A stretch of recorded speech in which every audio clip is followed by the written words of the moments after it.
City Heights is wedged between Interstate 805, State Route 94, and busy El Cajon Boulevard.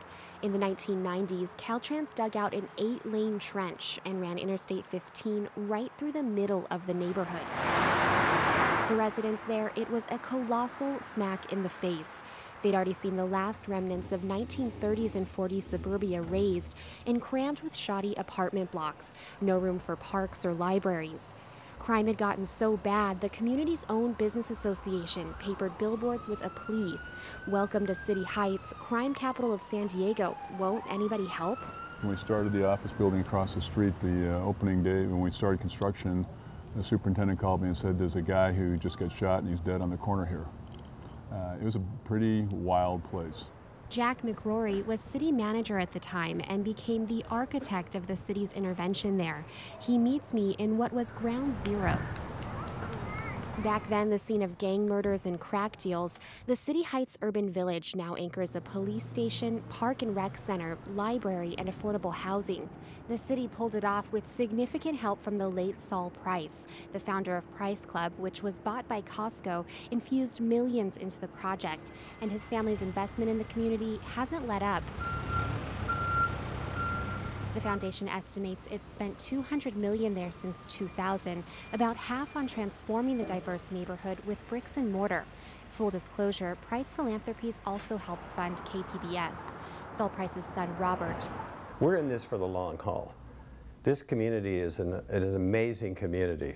It's a community of immigrants. And I think this country was founded on the basis that immigrants from other lands who needed opportunity could come here and make a life for themselves. I think there's always going to be a need for that.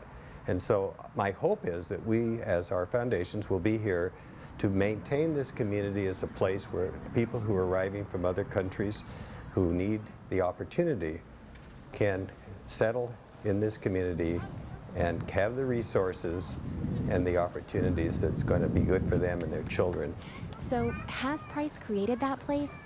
Nearly every academic and community organizer you talk to in City Heights admits the needle hasn't really moved on any statistical gauge.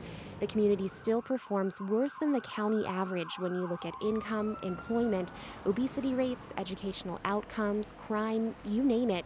Any trends showing improvement tend to follow national trends. So everyone wants to talk about impact, and if they're not making impact in like 5 minutes, you must not be doing it right. Laura Dietrich heads a University of San Diego think tank on nonprofits and philanthropy.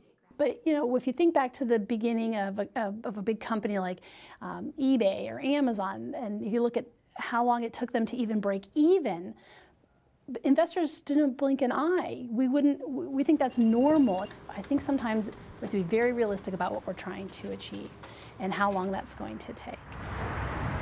Dietrich, Price, they both point out that reversing generations of disinvestment is going to take, well, generations. Right now, the best they can do is measure the qualitative wins. So they can do things like what I did, stop a random passerby on the street and ask him how he feels about things. Philemon Cortez is walking through the urban village that Price helped build to pick up his son from middle school. From going when I was little, when little kids were thinking about other things, robbing, doing this or doing that, they kind of don't think that way around here now. I can see the influence that my son is getting. There's good people around here now. Cortez credits the change of pace to all those Price buildings, even though he has no idea who the Price family is. For good measure, I asked the same question on the other side of the neighborhood, across Interstate 15. They're like the heavy hitters.